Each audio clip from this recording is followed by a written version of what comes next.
وسعودي أنت قل بهير وجاربه وسعودي الدكتور قاتك وسعودي ما دام عيسى هيد عدو جي مركو كجرابي يا أصلا نقلني كان كي يحب الجوجين ده شيء سلوا له واقع ولا جميستا سياسة وحرين لهاين نفي مال وجهر لهاين قبيلنا يوتي لهاين قرشها لها قاتل ما دام الدفاع لما فإذا كقاعد غنيمه يشهيد iyaduna aad iyo aad baan qayb badan naarta ugu dirnay oo khasaaro ku soo gaarsiinay dagaalka noocaas ayaan maalin dhaweyd oo joogay meesha la dhaho daalootiyaha yaa nimanka wadada sameynaya nin ciidanka kamid ah oo shan xabadood ku yaalaan yaa sheekaysanay wanaagsan tahay walaalayaal dalahantiin baa waa mar kale iyo barnaamijkeeni xog iyo xasuus haddaba barnaamijka xog iyo xasuus waxaa maanta martidiigu ah ama aan idinku horkeeni doonaa waa maxamed axmed sheekh xuseen oo loo garab yahay kaliya كلام لها نفوريا شيء كلام سيدي إذا كا بدري قريت بدريا أما أول ذات قد تصور وندوهي أديكم محسن شبرين يقصد مني برامج كحقي حسوس أنت هنا برامج كودقري حاش علامها والله إن هذا وضياش هذا سير برضو محمد وحكومة أو شيء أو صوت تاكل ولا تاكل بسم الله الرحمن الرحيم الحمد لله رب العالمين وبه نستعين على أمور الدنيا والدين وصلى الله وسلم على سيدنا محمد وعلى آله وأصحابه ومن تبعهم بإحسان إلى يوم الدين وهذا ما حسنت هاي بقولك بقول وأنا كفر أحسن هاي ما أنت هنا إيجا قادو وليس أنيقا تاريخهان أما هل كان كل شيء وحن كل شيء ماشي اللي يقال السيبي ولا حيسا جورجان هي قرب كارهان لفت اللي يقال كبالعات تاريخهان وحن كبر باريان مركي هوري ميجا أما كوهنا قاضي حراعي شري جيل وان راعي لو وان راعي أروان لقي أنت وان كسر قيم حتى كبعدي waxaan galay magaalada marka ay taariikhdu ahayd 1980 iyo kowdii waxaana magaaladii horeysay ee tagay ahayd magaalada Diridhawa waxbarashadayda waxaan ka bilaabay masaajidka culuumta diiniga sida quraanka xadiidta fiqiga naxwiga carabiyada kabacdi markaan halka muddo sanadaha ku jiray kabacdi waxaan uga haddana ku biiray تعليمتا هذا ودنويجا هو سكولك هوريين قال محايد مدرسة حاج علي سكولك لبعض يقول حاجة وحاب بوليس مريض سكولك صدحات يقول حاجة وحوها بصرات جبريل أو حافظة كويا لنا بروك صدح سكول بو حيا هايين مقالة Diridhawa وحن كسر من نقضي كواحد عيارتوجا هرمود Diridhawa كبعدي وحن كدم بيجي magaalada Addis Ababa sideedaadkeygii waxaan ku bedeshay Addis Ababa waxaan iskuulka high school Garji airportka agtiisa halkaas ay waxbarashadeedii sagaalaadkii tobnaadkii koob iyo tobnaadkii iyo laba iyo tobnaadkii oo teeranka hore ku qaatay ayaan ku soo qaatay marka taariikh nololeedkayga waxyaabahaas ka mid ahaa bismillaahi kariim inaan soo koobkoobo waan jeclahay waxyaabo fara badan waan soo maray لكن وحيابها وانسوكو بكوبيا وايهاي هلكما محمد marka laga yimaado magacaaga ma jiraan magac kale oo bulshada dhexdeeda lagaga yaqaan magaca bulshada dhexdeeda laga yaqaan aadka waa gariyare halganka ana waxa laga dhex yaqaanay magaca gariyara caam ah mashhuur laakiin isgaarsiinta oo kale goobaha jiilaani baa laga isticmaali jiray magacyo badan oo kale magaalooyinka maadaama la soo xiriiri jiray fadli ihsaan mubaarak intaba waa isticmaali jiray haddii aynu intaa aan kaga soo laabano hordhacaas ku saabsan barashadaadii iyo goobta soo barbaartay iyo taariikh nololeedkaaga kooban bal markale waxaad ka mid noqotay ama aad ka mid ahayd ciidankii jabhadda Waanalaad xilligii aad ciidan ku biirtay ma xasuustaas عادي والمعصدة وحاجة اللي أقول بعيدك 2004 bishii 8 dhammaadkeedii waxaan markaa deganaa Addis Ababa xubnaha ururka magaalada Addis Ababa ka shaqeeyana kamid baan ahaa marka adigu aan halka joogan go'aan ka qaatay inaan ciidanka Jamhadda Wadaniga Xoreynta Ogaadeniya aan ka mid noqdo diintayda iyo dalkayga inaan difaaco aan gumaysigana ka dulqaado ama aan u shahiido ama aan xornimo aan gaarsiiyo waxyaabaha ay kalifay waxa kamid ahaa markaan ardayga ahaa iskuulada aan dhigan jiray waxay u badnaayeen dadkan Etoobiyaanka ah Axmaarada iyo Oromadii iyo Etoobiyaanka kale waxaan iskuulada dhexdiisa isku baranay siyaasiyiin kamid ah Jamhadda Oromiya waxaa kale oo isku baranay qaybo kamid ah Jamhaddii waqtigii TPLF ay soo dagaalami jireen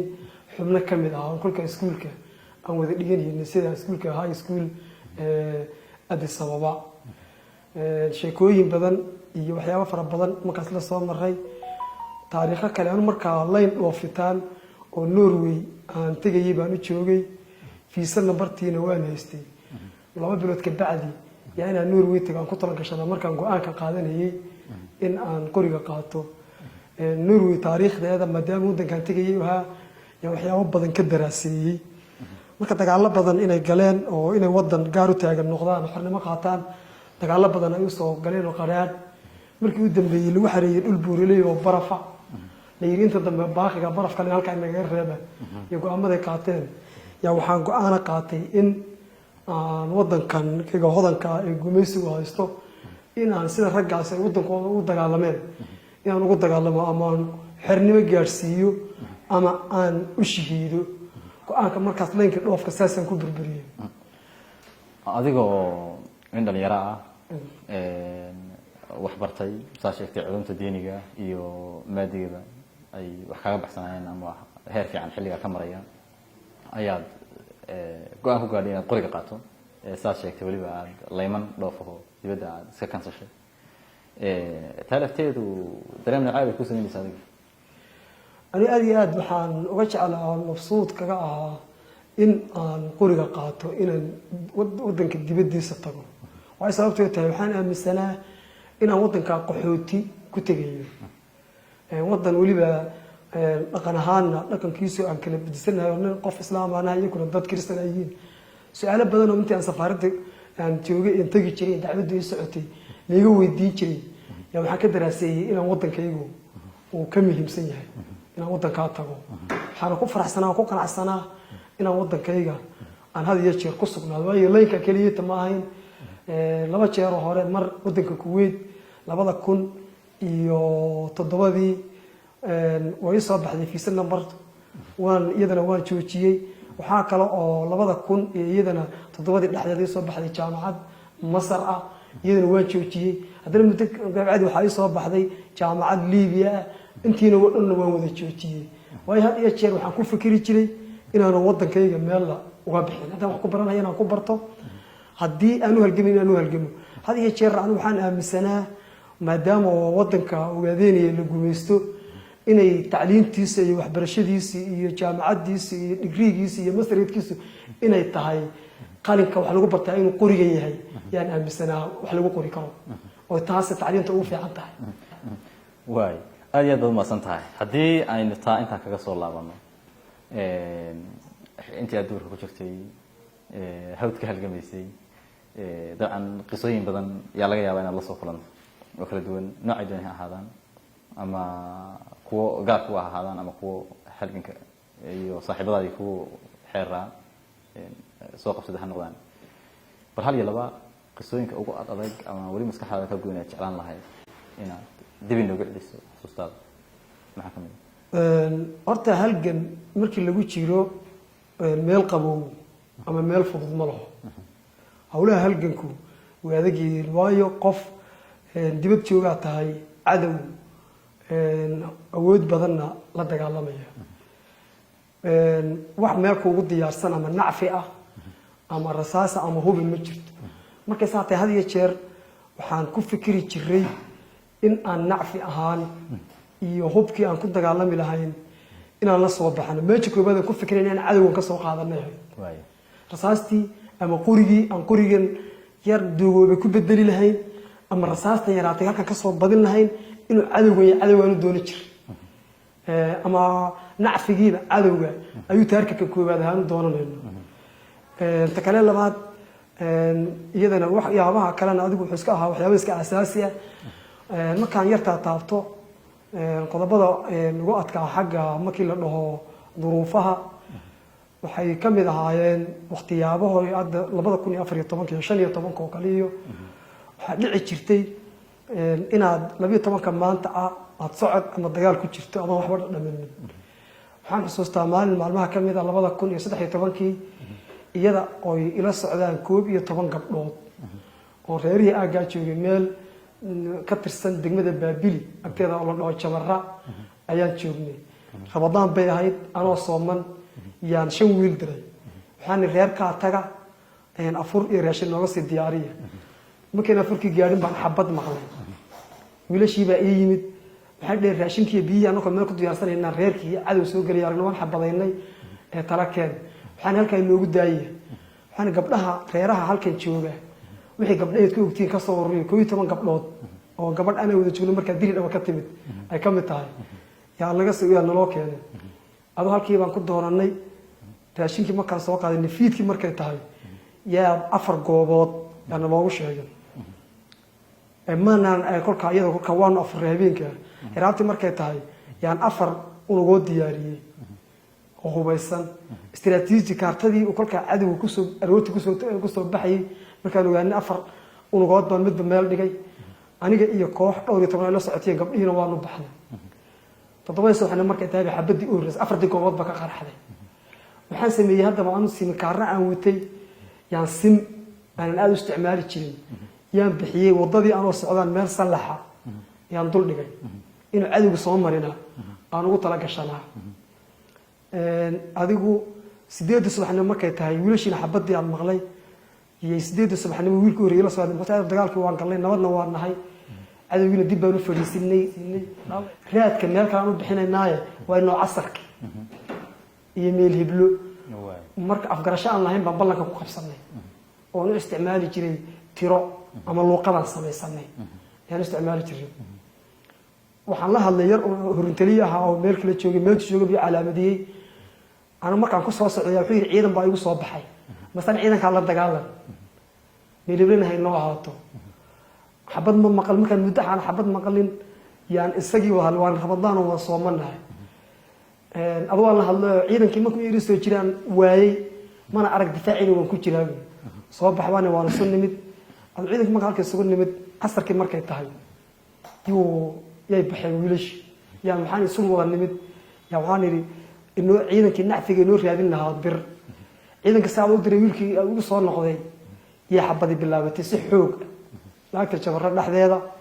waan yaacnay annakii xabadii kuma aan gaarin ciidankii niman isku soo gaarin adigu gabalkii baa dhacay annakoo aan furin markii 2 saac habeenimo tahay 3 saac habeenimo sidii u soo marnahay iyo roob yar yaa mehelay adroobka aanu ka furay biyo ka caabnay joog yar oo hilib ayaan anigu watay oo gabadh oo dirdhaba ka timintay sameysay xaga inuu ka xaday rabtay joogi baan ilaa noo qayb adigu waxaan ku qiyaasnaa qaada aan wax ku jiro wadano yar oo caagadaha sidadooda ka sameeyna ya qaadadii baan midkiiba hal mar dhulka loo saaray 12 habeenkii waa socnay ciidankii baan u tagnay dagaalka galay 9 saac habeenimo isagoo wali ciidanka afirno karoon korkii leey ay dabka u saarantay hiraabtii dambe yaan laba dhuub oo karoon kora midkiiba yaan afka ku shubanay ma afurra meeyaan soo naadnay haddana 7 subaxnimo ayaan diray 2 wiil oo degtaa kale soo qabsada wixii cadow ee meelaha ku hortaan la soo 2 wiil iyo wiil la soo hadlay xabad ku bilaaway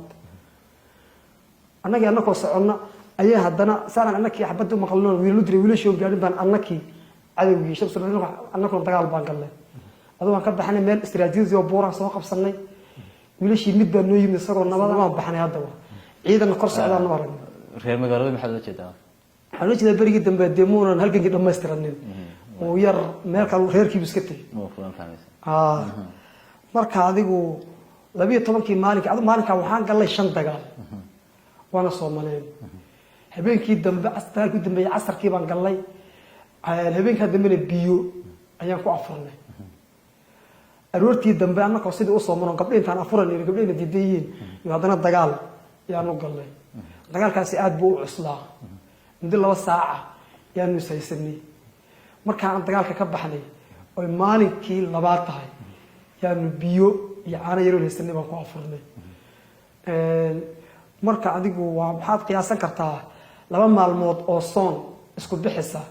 oo haddii aad afuri lahaydna waxaad ku afurto aadan haysanay ayuu yaan soo marnay waxaa kale oo kale 2015 anoo ka socdaalay magaalada Baabili dhexdeeda yaa socod ka bilaabay magaalada dhexdeeda xaafadda ugu sokaysa halkii laamidu labada laami afiiq iyo tantijiyo kala leexdaan markii degtan xagga waqooyi loo talaabo halkaas socodka ka bilaabay 2015 halkaas socodka ka bilaabay markaas waxaan soconay 2 maalmood markaan soconay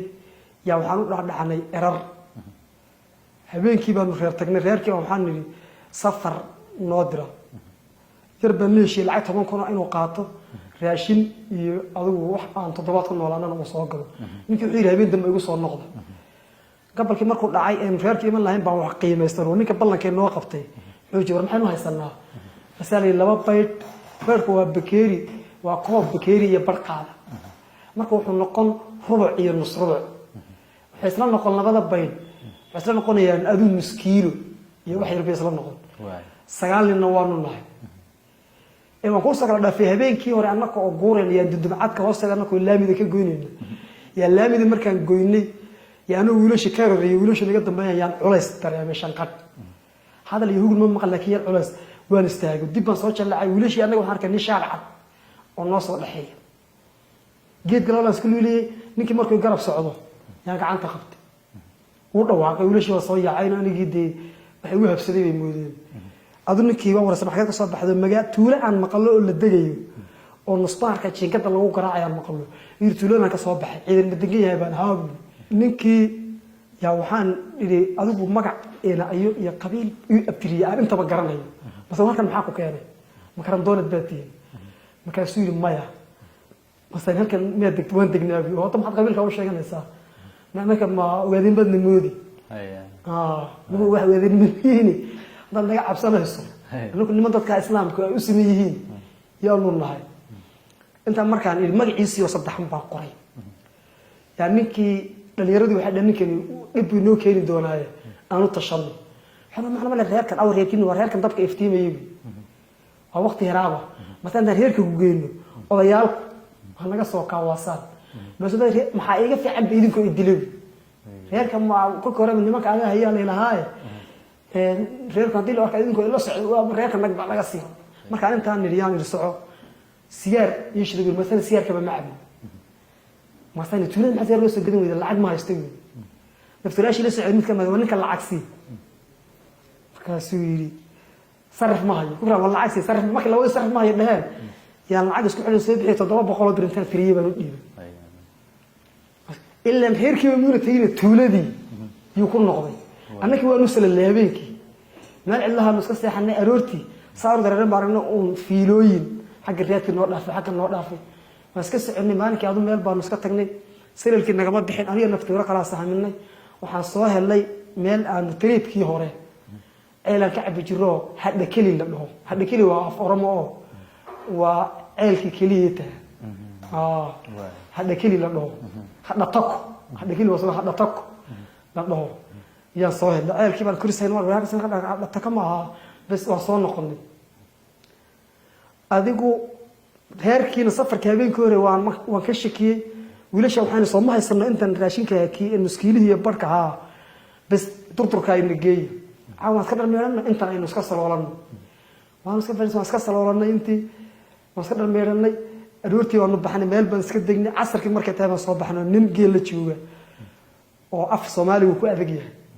assalaamu alaykum alaykum salaam wa ciidan xayad ka soo marteen fadal ciidan maxay maanta xageed joogteen bil masal maxay u jeedaa hudan qardaadumi baa la dhahaa oo afurama magaceedu markaasii hudan qardaadumi maanta geedka iyo ciidanka ka badla balbar istaago oo markaas halbu soo lisay aad caagid buu noo caaneeyay waan soo noqonay markaas adeer rayaabo meel uga baxa inta markaas oo nabi adeer kaale markaas aan hay mas'uul xalay nin miyaad qabateen ninkii lacag ma siisan ninkii baa idin soo sheegay magacii baan magaciisa saddex bulsho magacii horena waan hayaa saddexna waan qortay adu nin kale hadana meel geesna diidayaan qabanay markaas wariyaadeen reerkii aad ku ballansanaydeen maanta way hadlayeen oo waxay lahaayeen niman lacag ka bud oo wata yaa wadanka soo galay lacag fara badan wato lacag xabaarsan waxaa laga soo baxay wiil baabili iyo fiiq inta u dhaxaysa ciidankii halku sinay wariyaada meesha kaga baxay sagaal baan ahayn moogta meel baan durduran niman sagaalkii caawid baan asanay habeenkii 12 habeenkii annako sagaalkii caawid dhaasan wadanay yaanu biyo durduro dhex socod waxaanu ka baqaynay biyaha durdurka inaanu ka baxno durba annako iska daadinay waxaas hiraabti markay tahay 8 saac ayaan meel fadhiisanay markaas wiilashii saacada salaada markay dilaacday baan kixii meel baan ka baxnay meel baan soo degnay habeenkii hore intii garow ahayd 9 nin oo nus kiilo iyo rubuc garow intii noo gaadhay baan u qaadanay rinji kaliya tawadna oo milix lahayn barqi markay taabaan rinjiga sakarsanay diirad aan haystay baan barqinka toga erareed digtis weeyaan ku soo qabtay wiilkii wardigay wuxuu yiraahdaa waxaan ciidan u maleyn baa labada diiloohaya diiradii baan ku fiiriyay waxaan arkay diisha iyo diisha ciidan aad fardo labada fiiloohaya oo tirib aan tiriyaan damcay tiradii adigu hadana ku fiilay kala xan ka soo dhacday laabkii aan ka soo dhacnay xalay isla laabeen 12 maalinkii meeshii isku asarkii markay tahay diyaar garoobay yaa naftooyada la fadhiyo wiilashii laga fadhan baan halka noo geli saada wiilkii weli kicin baa shanqar maqlay saana u fursaday markay nin ciidan oo soo socdo halka dagaal baan ku galay waan ka baxnay maqribkii dambe hadana dagaal galay intaana baahida sidii baa fiidkii baan hadana dagaal galay fiidkii markaan dagaal galay hadana anoo soconay wiilashii yaa wiil adeer toosh bayna soo dib ordayay waan fiiriyay wadadii baan beeska banwaan galay tooshkii markuu raadka nagi waayay yudib isla soo laabay garaanka saad wiilka horeeyay baa isaga man xabadii furnay adoo caysanay oo meel laabka muddo ku jira degdeg markaan u talaabay yaa wadadii qaadnay habeenkii oo dhan guuranay maalinkii dambe oo dhan yaa wadada meel fadhinay asarkii baan u reer maqribkii waqtiga ayadaha maalinkii hore iyo habeenkii dambe ee meesha fadhinay iyo maalinkii dambe iyo habeenkii dambe guuranay waxaan dhaminayada ma jiro marka adigu markii la dhaho baahiyaadka duruufuhu noocaas iska ahaayeen waqtiyabahaas ila adkaa baan dhihi karaa waay adigu wali ma ku dhaawacantay intii aad weysanahay halkan ku jirtay anigu waan ku dhaawacay ilaa adigu waxaan dhaawacnaa 4 jeer ba dhaawacnaa markii koobaad waxay ahayd dagaal weyn dagaalku ciidankana waa fara badnay 520 baan ahayd qayb ka mid ah 8 yaan dagaal gelinayaan qaybta markaan difaaci u horeeyay xeradii u horeeyay markaan u furanay yaan u dhaawacmay markay igu dhacday yar Axmed Waaye la dhigi jiray yaa yiraahdaa meeku ugu dhacday gacanteena iga dhacday markaasaan meesaaday gacantay igu dhacday halkaas yaan la falka ka soo qaaday inaan jabnahay baan arkay marka gacantii baan xidhay yar shacal dhigi jiray ciidanka dagaal geli waan dhaawacmay ciidanka hadda jaratan soo celisay shacali way ka toogtay markaasaan aan dhaqaaqay aduu markadii baan ka baxnay aduu muddo hal saac iyo bara yaan dagaalka dib ugu sii jiray anoo gacantii ka dhaawaca gacanta ka iska xiray markii koowaad dhaawac markaas ahayd markii labaad waxay ahayd meel magaalada Jigjiga koonaheeda yahay dagaalkaas waqti hiraab ay ahayd waan dhaawacmay anigu wiilashii dhaawacii yar Axmed Gorgor naftiura la dhaho oo hadda nool ayaa wuxuu dareemay xabadii ugu dhacday adeer xabadii ma ku dhacday wiil maya baan intuu qoslay igu soo foorsaday ana xabadii kolkii hore taagan bay ugu dhacday mar dambe ayaa labada dhulka ku dhuftay ma dareemin kor ka maqnay anoo ka dhimaqlo dagaalka iska sii watay labada dhulka ku dhuftay markaas aan dhiigi yaa dareemay ugu dhacay halka dhuunta wasada kaga dhacay waan taabtay saasana soo qaaday waan arkay inuu dhiig yahay adigu dagaalka meel suurtagal waqti habeen maadaama ciidankan asdhax galay kali aanu ahaan baxay waxaan maalin kolkaas oo kolkaan 20 daqiiqo ka bacdi salaadu dilaacday maalinkii iyo habeenkii dambe iyo habeenkii dambe intaba cilla joogay waayo maadaama ciidanka hagayay sim aan kula hadlayay magaaladana dad badan oo nabris ku safraysnaa yaa markaan inaan dhaawac arkin kelina ahay xabadii oo socotay yaan simkii ka saaray qubka yaan raamsaday simkii aan ku hadlayay leeyahay isagoo buda ahaan tufay موبيل ولا موبيل كنا وين بربريه halkan ka dhax galay sababta marka uu weyn ama waxa ka duulayso marka simkaarka calashanayso telefoonka kala jabinayso marka anigu waxa ay soo baxday laba qodob koow inaana baxayni marka koobaad ama lay qaban ama ashiid maadaama oo dhiig badan iga socday kolkaan kacana aan ku fayay dagaalkiina wiilashii ammaanayeen way waan saddex galay waxaan xabada bilaabeynay horin dhan ama xayl waxay ku dhijireen oo hurdo waqti raabay dhaxan badan oo baraf inay dhacayso yaan xabada ka dhex bilownay waa saddex ka kacana marka waan saddex galnay marka annaka laba jihaan ka soo galnay dhanka galbeed iyo dhanka bari xabada anigu dhacday waxaan isiri wiilashii xaqana baa kugu dhuftay waan dhawaaqiyay Axmed Buraal Lijlaan waxa rastooshida war Axmed Buraal xabada laga dambeeyay sida yarow anu waa bari baa ka jira annaki galbeed ka soo galnay xagga waa bari iyo u baxeen wiilashii kuwii ka soo galay waa barina xagga galbeed buu u baxeen anigu wiilashiina xabadii u dhacday waan ka qariyay waan diiday marka sidaa awgeed maadaama kaliya noqdo xabadiina socoto ee waxaan si laba xaalad mid bay noqon in lagu qabto ama aad ku shiido marka maxaan aniga dadkii aan ka hayay magaalada Jigjiga inta badan kolkaan gacanta ana ku hayo maamulaya nooceedu noqotay dhanka dawladda kuwa far badan oo ah iyo dhanka ganacsi maalqabeennada iyo dhanka dhalinyarada bulshada boqolkiiba 90 ana haygayo gacanta ku hayay marka maadaama oo ugu yaraan dhowr kun oo sim telefoon number madaxa iyo simka ku safraysneed marka sidaa awgeed waxa kadii la qabto in dadka halka laga raaco ayaan simka u raabsaday qofkan uu burburiyay haddii aan intaa kaga soo laabto taas adiga aan ku soo laabtay xilal ma ka soo qabatay intii aad shaqada ka mid tahay waan ka soo qabtay anigu waqtigii aan ciidanka raacay waqtigii uu horeysay baa xilay ma magacaabin laakiin waxaan ahaa la taliyaha ilaahay naxariisana ka waraabiye lafti hore si yaalo nin caam ahaa geesi ahayo mujaahid weyn ahaa xigmad badnaa aqli badnaa maskax badnaa yaan had iyo jeer talooyinka xiga weydiin jiray lana tashan jiray ana xilkii u horeeyay qabto wuxuu ahaa waqtiga ay taariikhdu 2006 xilkii u horeeyay qabtay hawgeliye oo ku magacawneen unug taliyuhu wuxuu xukumaa 12 wuxuu la gaari karaa ciidankiisu markuu ciidanku badan yahay 32 iyo gaari karaa hawlgeliyan ku hawlgalay ka bacdi haddana iyadan xil ay magacaabin baa si durbad ahdeeyaa waxaan ku hawlgalay koox taliye waxay nimankan dhahaan ma aqaan magaciisa tiin mari may dhahaan waxbay dhahaan yaan ku hawlgalay kooxdu markuu ciidanku adigu waxay noqotaa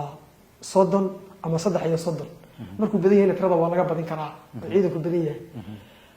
laakiin tirada u daysan kooxda waa 33 meelaha ay noqonaysaa marka ka bacdi si sharci ah waxa lagu magacaabay horintaliye caafimaad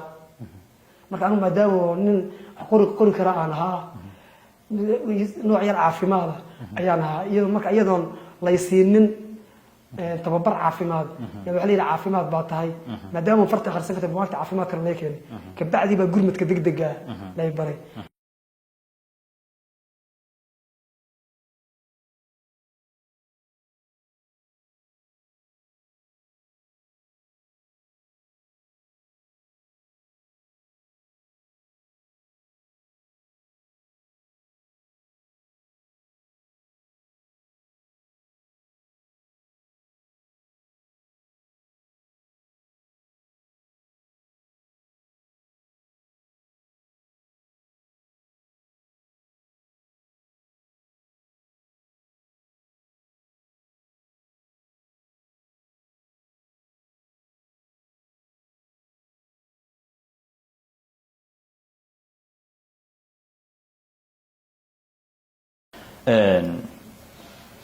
bal haddii aynu dib u milicsano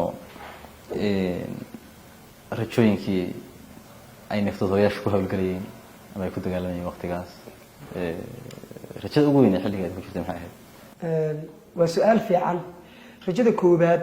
ay naftoodayaashu qabaan waxaan dhihi karaa 1 iyo 2 ayaan ka taaban karaa qodobka koowaad ragga waxay ahaayeen janno doonayaal in ay naftooda ayay ilaahay ka iibsadeen in ay shahiidaan jannatul firdawso ay dabaashaan ridaha ilaahay ay helaan qodobka koowaad qodobka labaad xornimo diintooda iyo dalkooda iyo dadkooda inay xornimo helaan oo ku naaloodaan inta shahiidana jannatul firdawso ku raaxaysato inta noolna iyo dadka Soomaalida ogaadeen ku sugan xornimo ay iyaku fikirkooda iyo marjicooda iyagu ay ka tashadaan ku noolaan inay helaan labada qodob ugu muhiimsan waxaad ka mid ahayd saraakiishii ciidanka ay saa sheegtay xilal kala duwan baad ka soo qabatay ciidanka haddaad fiiriso ama jihadu awood ahaan xilligii xilliyadaas leedahay awood badnayaan tahaan ha noqoto ama awood ahaan ha noqotay ilaa xilli waqtiyadas kula saray wiilasha ciidanka jabada wadaniga xoreynta ogaadeenaya waqtiyaabahay awoodda ciidanku ugu badnayd awoodda ciidanku waxay kor u kacday baa la dhihi karaa 2005 laga bilaabo 2006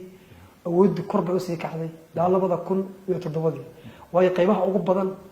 oo ay qaybuhu kala dhaliyeen oo sidoo kale hanqad ay qaybaha badan dhaleysay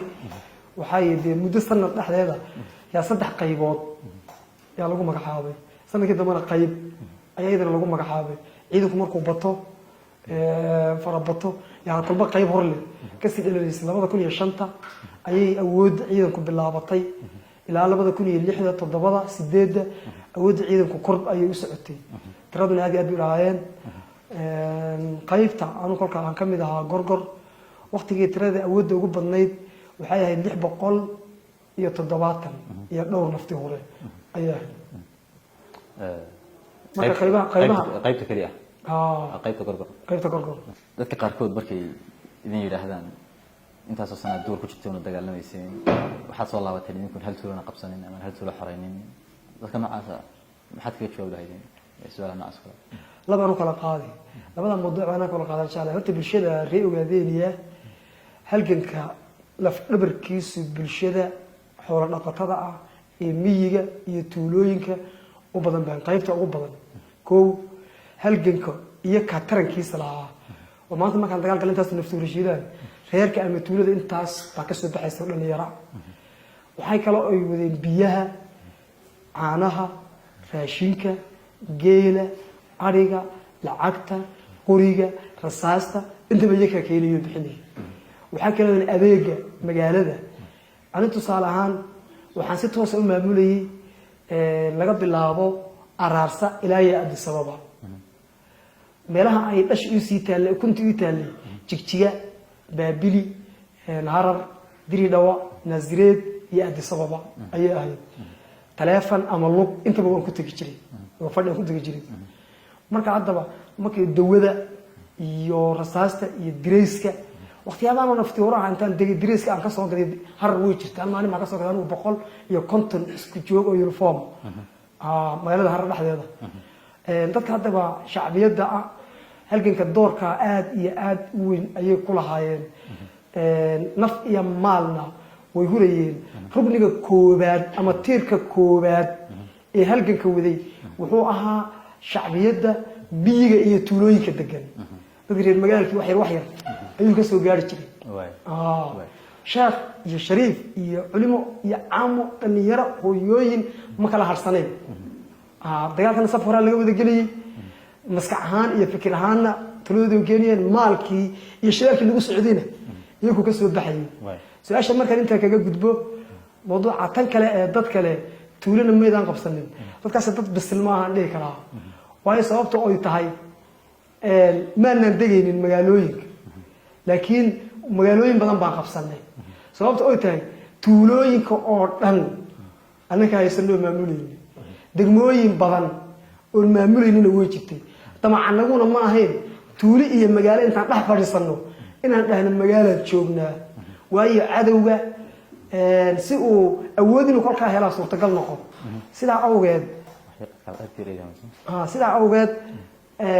waxaa ka maqan dadka aaminaad badan baa ka maqan baan dhihi karaa sababta ay tahay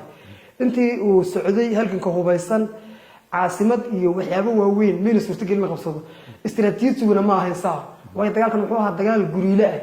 ku dhufo ka dhaqaaqa oo cadawga naafi ah ku dhufo ka dhaqaaq oo ka sii qaado hubka iyo rasaastii dirisna ka sii qaadato iyo nacfiga wataan inaad ka dhaqaaqday ahayd cadawga awoodiisa laastiga u dambeeyana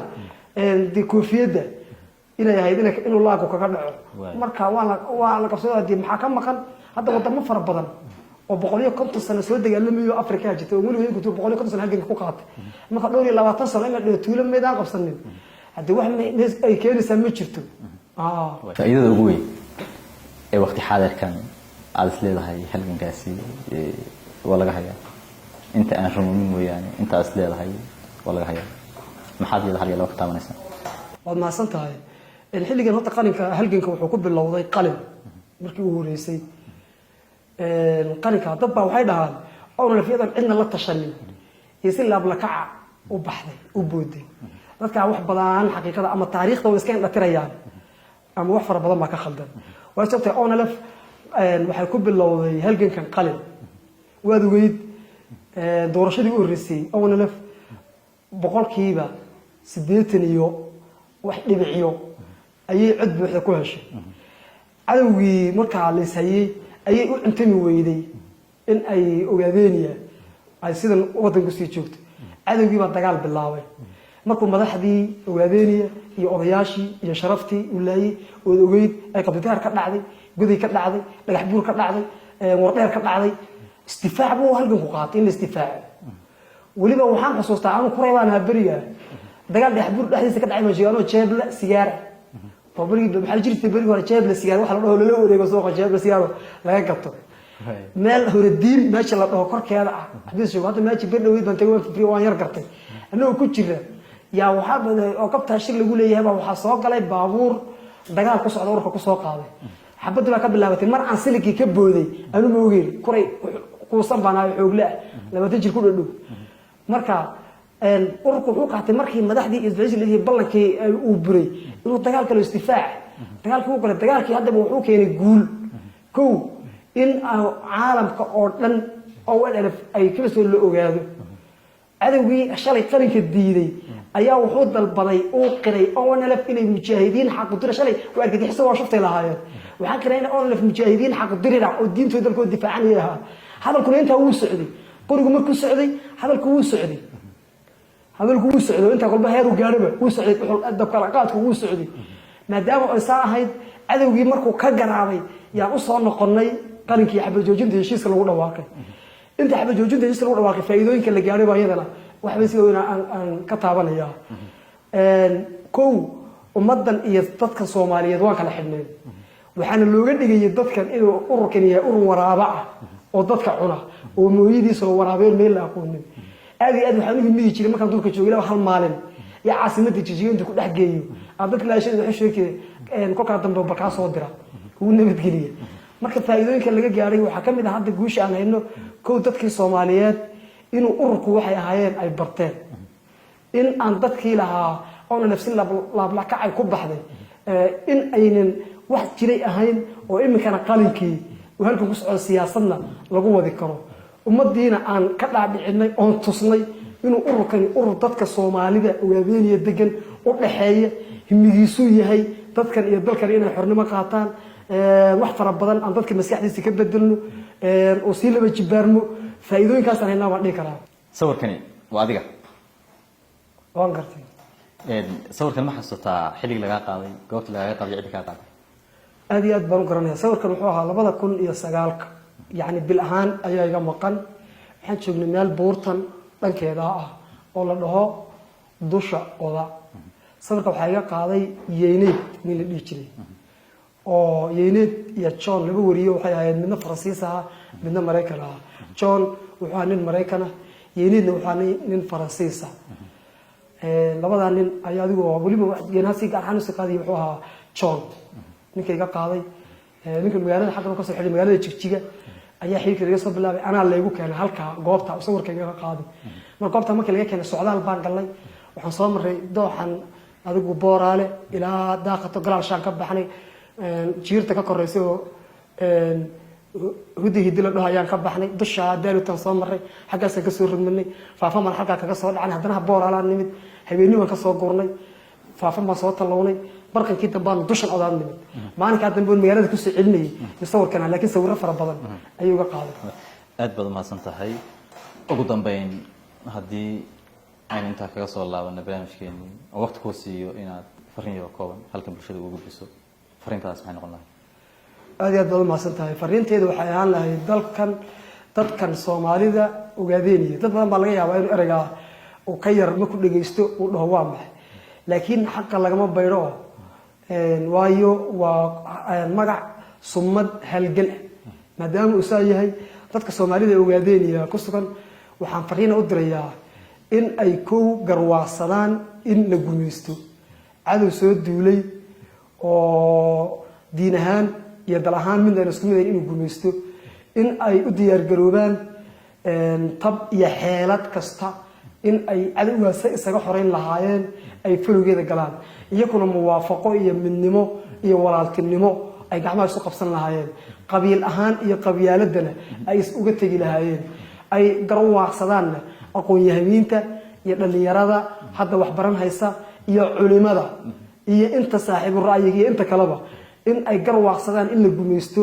diin ahaan in loo gumaysto dal ahaanna in loo gumaysto dad ahaanna in loo gumaysto oy weliba sii dheer tahay axmaaradu in ay aaminsan tahay halkaana kaga qoran tahay kuwo badan oo la sheekaystana ay iguba dhaheen in dalkan ay iyaku leeyihiin dadkana ilaahay iyaka u abuuray soomaalidan inay u shaqeeyaan ay addoommo u yihiin example markaan ku siiyo 2007 dhammaadkeedii dagaal weyn oo ku galay meeji urey la dhaho oo aad adigu ugu naafoobay faa'iidooyin badan oo shahiid iyo hub farashaan aan ka gaarnay oo shahiidka dadku waxay dhahaan dad baan qasray waa faa'iidada koobaad maadaama uu faa'iidaan ka qaadanay qaniimo iyo shahiid iyaduna aad iyo aad baan qayb badan naarta ugu dirnay oo khasaaro kusoo gaarsiinay dagaalka noocaas ayaan maalin dhaweyd oon joogay meesha la dhaho daalootiyaha yaa nimanka wadada sameynaya nin ciidanka ka mid ah oo 5 xabadood ku yaalaan yaa sheekaysanay markaas ay dagaalkii irrey maqamid baa lahaa dagaalkaas 5 xabadood baa ku dhacday tiyarada iri ka fanaan leeyahay qaaday helicopter iminkana wadada sameynayaa ogaanteeda waxaa la hataa gariiro maalinka wadada dhamaato nabad haysan meena dagaalkii weynaa baa dhici sabab baan yiri wadadan sababaha loo sameeyo aan ogahay meesha la dhaho tantoomi ciidanka ugu badan baa la dejin doonaa iyo kantaanada ugu badan baa la keeni doonaa waa meel santuulada san xaskulle aanu meelay u jirto ugu badnaan 20 kilomitir 15 kilomitir u jirto marka hadda halka markii la dhaho rag lindoor oo ragadeed waayaysan bihimil baan la baxnayn kolka adkaysan meesaan qacad bilan dagaalkii ugu weynaa baa lagu soo socday wadadan ugu weyn in wadada nabad lagu sameeyo moodi aad baan u qoslo waxaan shalayna 10 ka ku dhignay maantana shantii ku dhicmayse ama noolintaan ku qabanaa xabsi ku dhigaynaa ama aakhiraan ku diraynaa marka hadda maadaama ay saa tahay baalashaha ahmaarku iyo baajaajka ahmaarku iyo waxay ku xisaabtamayaan dalkan dadkan inay leeyihiin iyagana loo abuuray qofkii isagoo islaam ah oo ilaahay aqli siiyay oo aqligu waa laba aqlul mi'aad iyo aqlul macaash baa la dhahaa qofka islaamka labadii aqli bay ilaahay u siiyay aqliga mi'aad oo aqliga noqoshada aakhiro iyo ciribta wanaagsan u shaqeyn iyo aqlul macaash oo adduunyo nolosha aad u shaqeysan lahayd قالك إسلام قالك وحل سيه عقل الميعاد بس وحكم مقال عقل المعاش بالسيه عقل الميعاد كيف كم مقال مركب قفك إسلام كاين لبضع عقلية درجية لا يسقط دري يا كان عن حركة وحد تقولين كقوان اسكمل يقولون يا كان عقوم بط كان عقل بطي إنه استدفاع جمستين كتلا قلي ونا أخر النف يا مالبا